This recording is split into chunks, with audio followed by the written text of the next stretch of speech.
Okay, I think everything's working correctly. It should be. So, how's everyone doing? It's good to see you. I I'm excited to be with you. So, there's a lot going on, including apparently not getting my full head in frame for some reason. The way it shows up on YouTube and the way it's showing up here in the office are totally different. So, I'm not sure what's going on with that, but hopefully everything looks good on your guys' end. So very excited to be with you. Today was my son's 6th birthday, so that was fun. He spent most of it at school, but we had a really cool dinner. I gave him, this is exciting, I want to share this with you guys. I gave him a magic kit as a we'll call it an early birthday present. His birthday party's on Sunday, and we're doing, so I was like, but he needs to have a present for his actual birthday, right? So I got him a magic kit, and so we went through some of it today, and I was very excited and very proud papa to be able to give him that, give him a really nice one. So maybe he'll stick with it and follow in his father's footsteps, but hopefully not. Excuse me a second, got to open a Coke.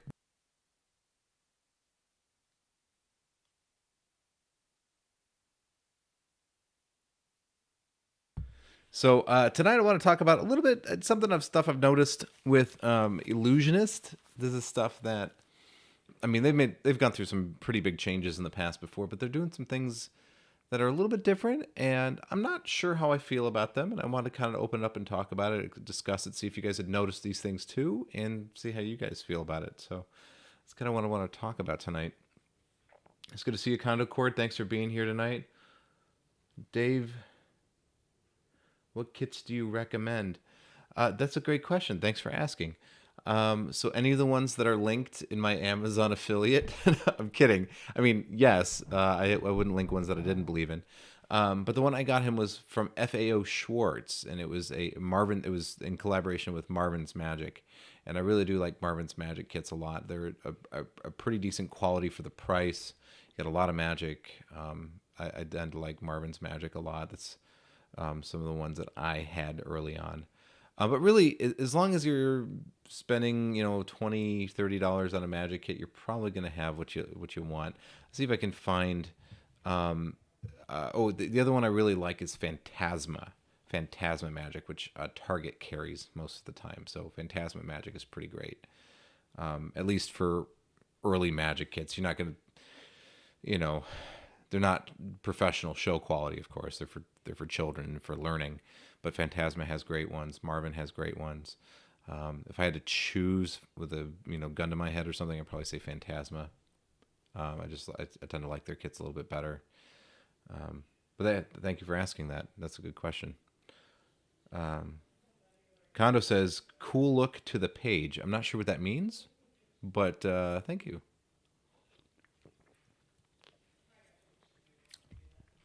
So I wanted to talk about Illusionist a little bit. Now, you guys, I don't work for Illusionist. I'm not on Illusionist's payroll. They're just one of the big movers and shakers within the magic space, or a company everybody has heard of at this point.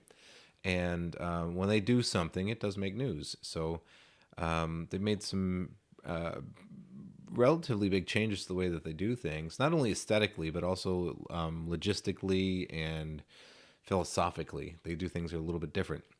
I also want to talk about some of the new products that they're doing that's kind of tied to how they're doing things logistically now, and kind of explore that a little bit. If you guys, we didn't have a lot of time for my video to get out and circulate, but I did a little quick jump on video. It was like 2 minutes long, where I was talking about a new product that's been announced by Ellusionist, and wanted to talk about it a little bit. So let's just dig in. So Illusionist has been doing things.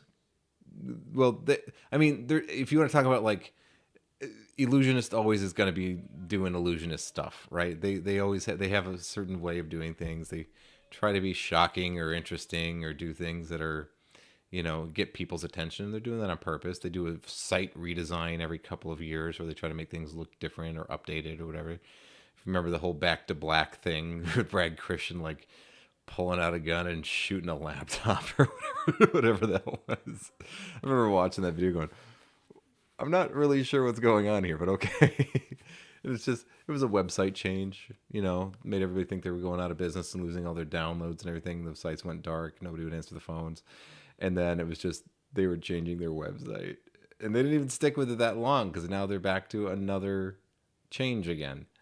So, they can do whatever they want, right? That they're Illusionist, but they just did a site refresh or redesign recently, within the last maybe 2 months or something, and it looks good, looks clean, looks interesting. It's certainly more modern, and kind of bending in the way of a Theory 11 aesthetic, but that's fine. Theory 11 has a very beautiful aesthetic.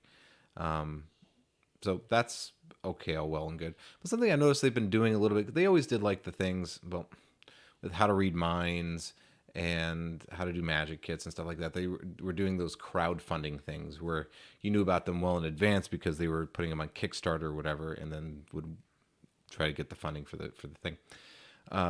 So they have done something like this before, where they have announced a product well ahead of its actual release, but only in a crowdfunding sense. Now they're doing it where they're going, let's just tell people about stuff that's in the pipeline, and then go do it, right? So there's two effects that I'm familiar with right now. There's Scribe and Ditto, and I'm sure there might be more. I haven't scoured their website for all the new content or whatever, but Scribe and Ditto are two effects that are in pre-release, which I have not seen Illusionists do before. They even had some kind of verbiage on their website about, well, people are always asking Illusionist what we're up to, so we thought we'd tell you. And then these things are up for pre-order and all that.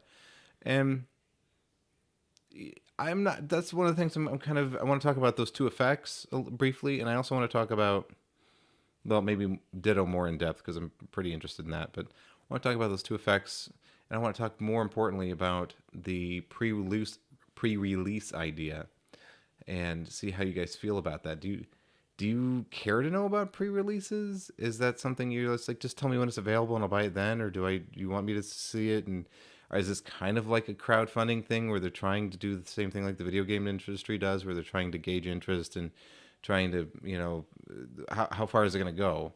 Um, I'm curious about why this change was made and what you guys feel about it. So if you guys have any thoughts, I'd love if you sounded off. Do you like this? Do you like the idea of having pre-release or pre-order stuff?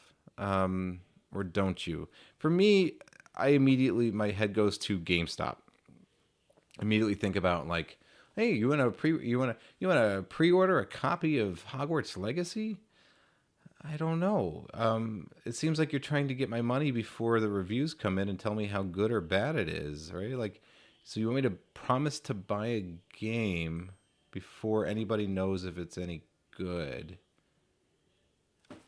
I don't know. Like that feels icky to me. Like I don't think so. Like I think I'd rather wait and see what if it's well received, because I don't want to promise to buy a game that might suck just based off of some marketing material. No demo to play, none of that. It's kind of that I don't know. That I don't know. That's what I get from not from Ellusionist, but that's the kind of thing I get from GameStop. That's immediately where my head goes. You want me to buy a game? You want me to promise to buy a game at full retail price that might be terrible? No, thank you. I mean, um, it's a little bit different, I guess. In maybe, well, no, it's not really that different in the Illusionist case either, because you have these effects that are all you have is just like the 30-second teaser trailer or whatever for them right now, and they're asking people to buy them. Now, to be fair, I saw Ditto, which is a batteryless, technologyless color match, and in concept, it looks really cool. I get really excited about it, and something that I might want to buy. But I haven't seen it done in practice yet. Like I could imagine all kinds of things going wrong. How do you store it? You got these little. They even show, I'm not giving anything away because Illusionist shows this in their marketing on their website, so I'm not giving anything away. You have a cup with all of the different colored pens around it, and colored beads that are stopped by the pens being in these holes, right? So pens go into these holes. There's a bead that rests alongside the marker, and when you remove the marker, the bead falls, rolls down this little ramp, and then lines up in order of which markers were taken out in which order. So you can know by looking at these little colored balls in the little secret grid compartment in the back which marker was chosen in which order, and it's very clever from that perspective. It's very cool. But like mentally, I'm already going, how do you transport this? If you have these little tiny balls and they fall and they do how, like I'm thinking about like putting it in my close-up case and taking it to a show or something.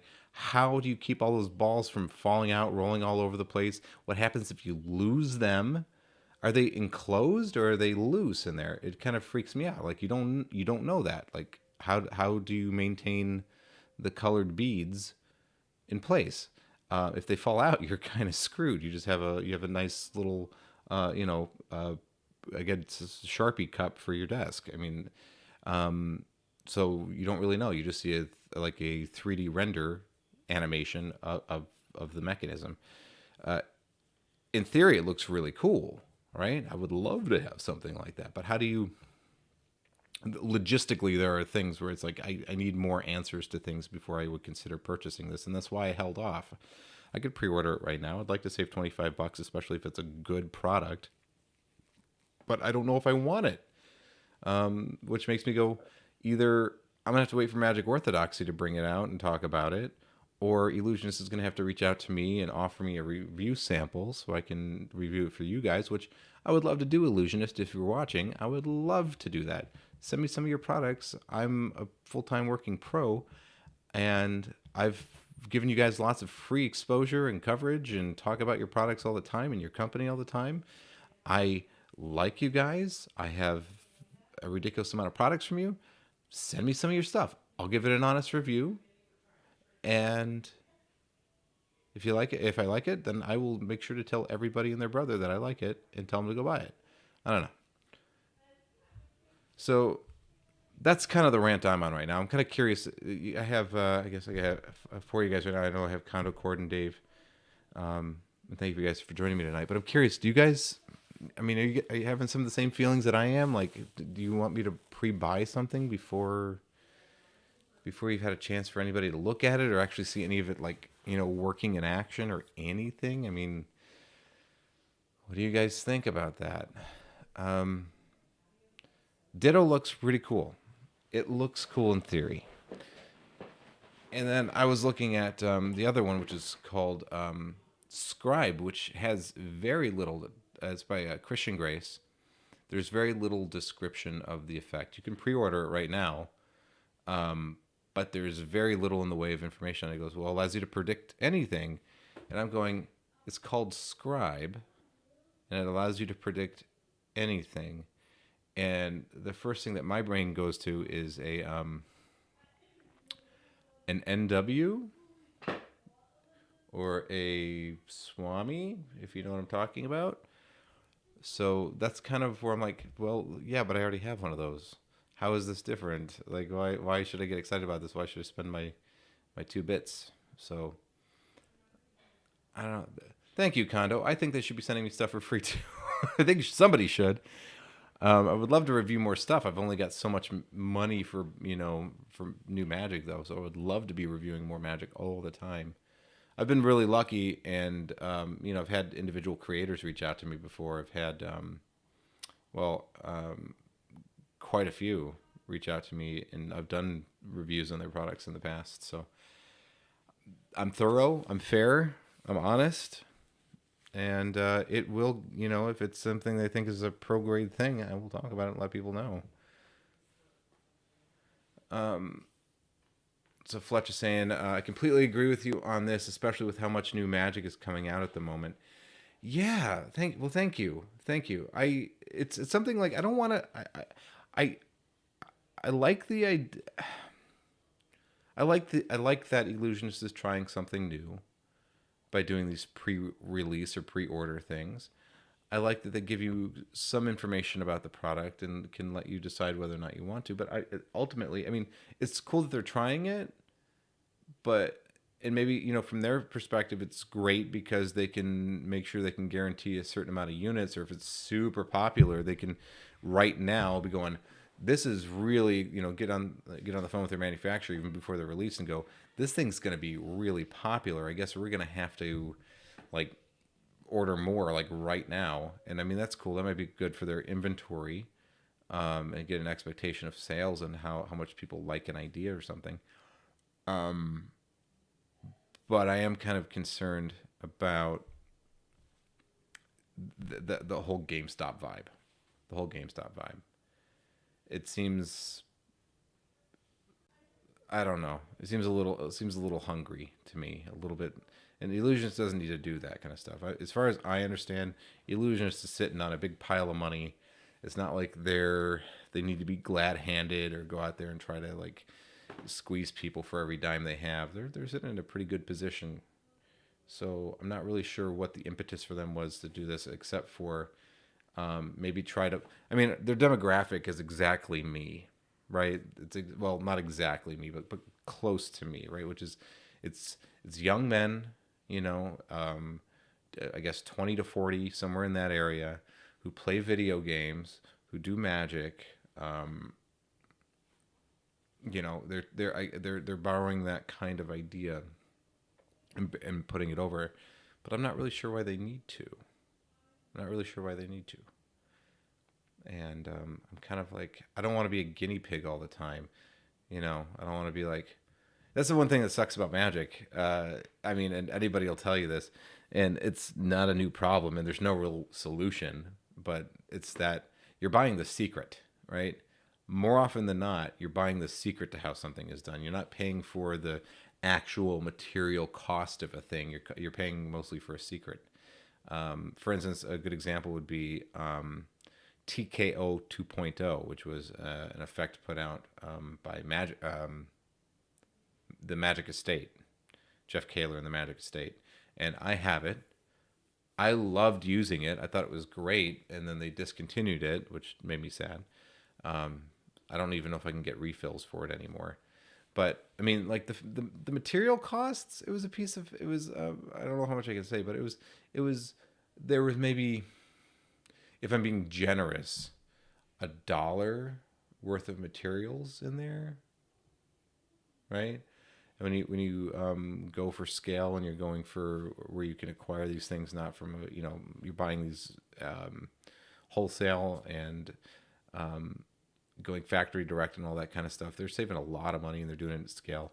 Um, I mean, there's like $1 worth of material in it, but the thing was like $80, right? So it's like you're paying for the secret, you're paying for the thinking behind it, you're paying for the routines, you're paying for all the other stuff, all the intellectual property, not the physical tangible things, more often than not. Um, so, uh, sorry, let me grab a drink.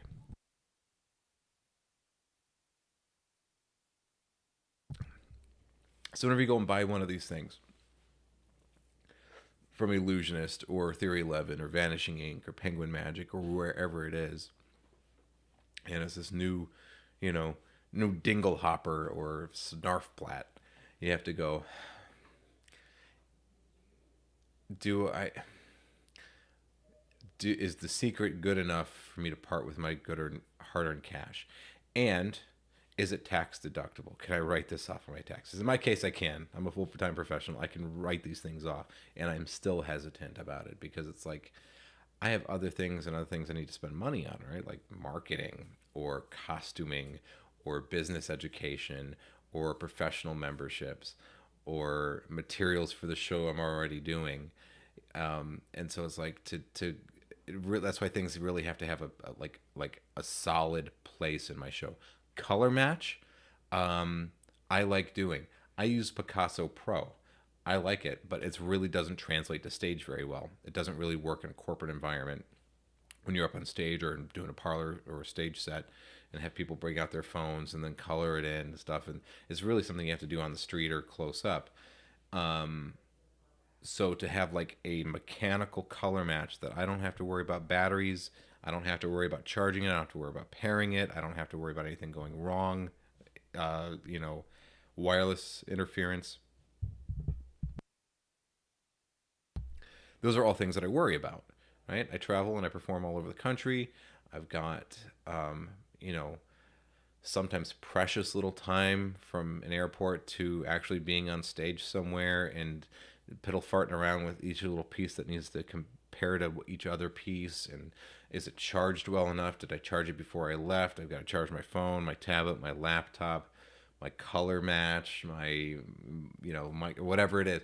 It's like it becomes a lot to keep track of, to make sure that you're not going to be landing yourself in a position where you're in trouble, right? So you want to have things that are low tech, and at least in my humble opinion. I know I have friends that would disagree. I have friends who have very high tech shows, but for me, I want everything very low tech, very user friendly, because I don't want to have a degree in computer programming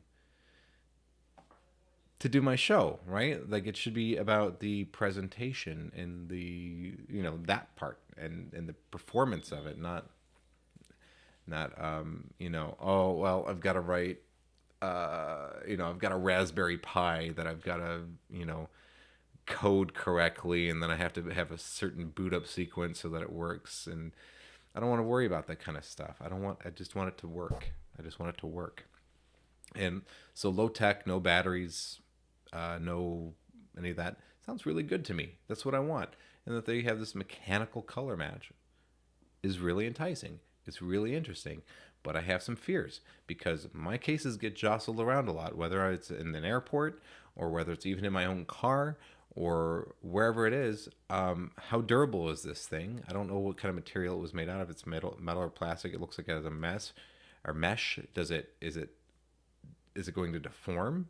Do I have to carry it in a special hard case whenever I travel with it? Am I going to lose the beads? How do I replace the beads if they get lost or broken or stolen? Not stolen, but you know what I mean? It's like logistical problems here. So I don't know what the answer is. I don't know what the answer is, and I don't. Am I willing to spend $75 to find out? I don't know. I don't think so.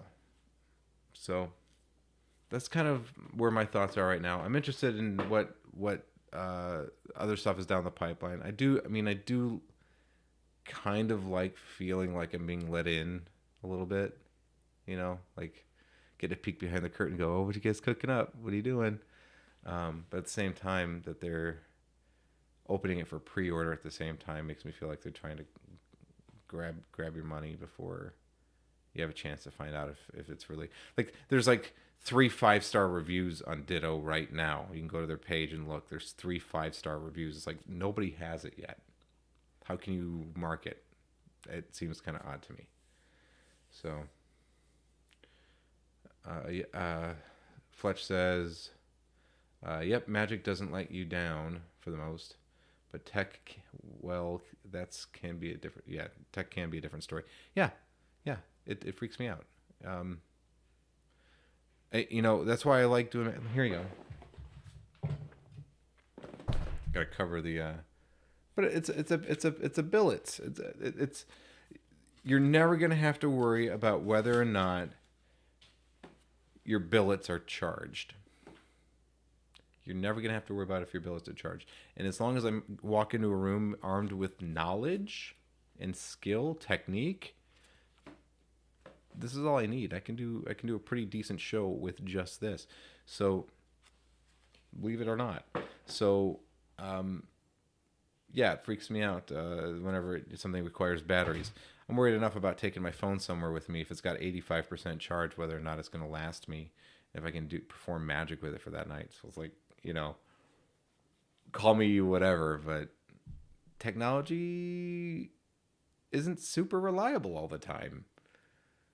Phones crap out. They do stuff that you didn't expect, and you don't want to be like the big ta-da of your show to be something with a piece of technology that goes wrong. That's very terrifying to me. I mean, things are pretty reliable, but am I willing to bet my show on it? I don't think so. It's out of your control at that point. You only have so much control over your telephone. You can't fix it if it gets broken. You can't go in and write a fix for an app that's conflicting with another app, or you get a software update the first or the night before and it screws up the aspect ratio on an app that you've been using for years. And that stuff happens. And it's like, I don't want to be caught in that position. So I don't do any major show-breaking stuff with any technology at all. So call me crazy. I don't know. Maybe I'm paranoid. I might be paranoid. I got a new piece of tech, a new piece of kit I want to show you guys too. This is, here, I'll see if I can get this up and running. I want to show you guys this new piece of kit that's really, really cool. It's really handy. If I can figure out how to do it.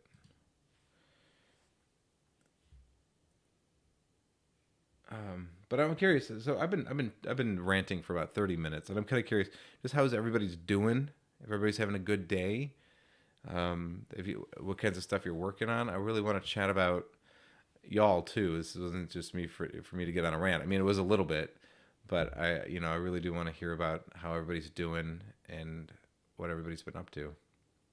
And open it up to a Q&A too. I love whenever I can answer questions and help people with stuff they're struggling with in their magic or don't have the answers to, because I might have the answers. So if you have a question, I would love to see if I can answer it for you. If I can't, I can tell you that I can't. But I love offering that little bit of knowledge whenever I can. I'm going to see if I can get my thing to work here. Can I? Maybe I can. Maybe I can't.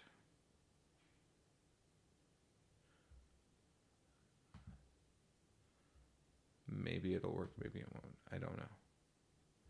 I have a phone that I use, my cell phone. I have it turned into like a a webcam as well, or it can turn into a webcam. So I'm trying to make that work so that way I can bring the vision down to the so you guys can see what I'm seeing, but I don't know if it's gonna work. It's probably not gonna work. Okay, forget it. We're not gonna do it that way. But I will show you this new piece of kit because it's pretty handy. It's, you know what? Actually, I'm gonna turn off the screen for a second so you guys don't get sick watching me. Oh, that's the wrong button.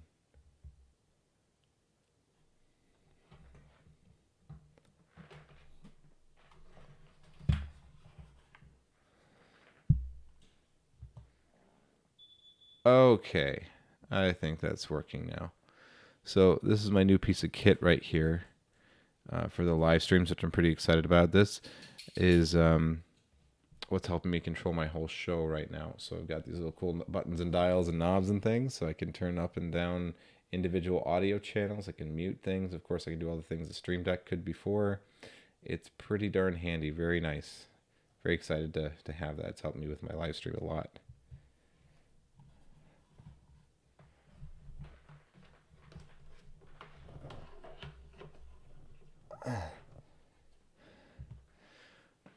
Okay, sorry, I had to turn that on and off because I had to physically take my webcam down, move it, and show you guys, and then move it back, and I didn't want to make everybody motion sick.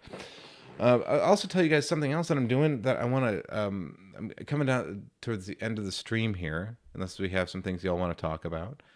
But I also wanted to tell you that if you're watching now or you're watching later, I'm starting to, on my other channel, I'm starting to do live streams for video games. I have a dedicated gaming channel, and I would love it if you guys came and checked it out. It's only got 11 subscribers right now. It's very small, very, very small, but it's something I'm trying to grow, and I could do with your help.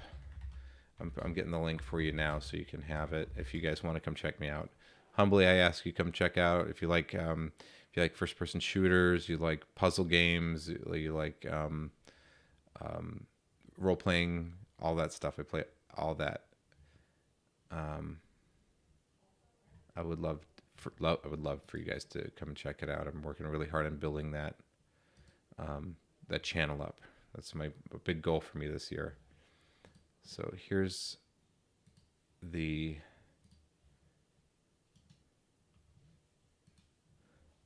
that's the link to the other channel. I would love if you guys just come check it out. I do live streams kind of inconsistently right now because I have Fridays. I'm always trying to be here on this channel, but I'm trying to either go straight from live streams after, like video games right after a Friday show, or I'm trying to do like midweek, like a Tuesday, Wednesday or something, because I rarely get booked on those nights.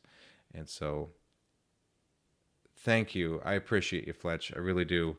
Come check me out. You know, we can still talk Magic. It doesn't have to be like, it's just about video games. But I am trying to build up that channel, and big goal for me this year. So I would appreciate you guys. There's already a couple videos up there. There's a really funny one I want you guys to check out with a dog. That's all I'm gonna say. Where you pet the dog. Leave me a comment on it. Let me know you stopped by. Okay. Yeah, I think that's going to conclude our video for tonight. I know it's a short stream, but that's about all I wanted to talk about. We were able to talk about it. I'll also turn you guys on to let you know I have channel memberships.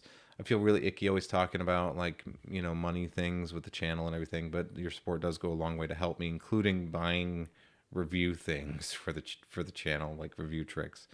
But I'm going to let you know about my channel memberships. If you guys want to join, it's I think the most expensive tier is like $2.99 a month.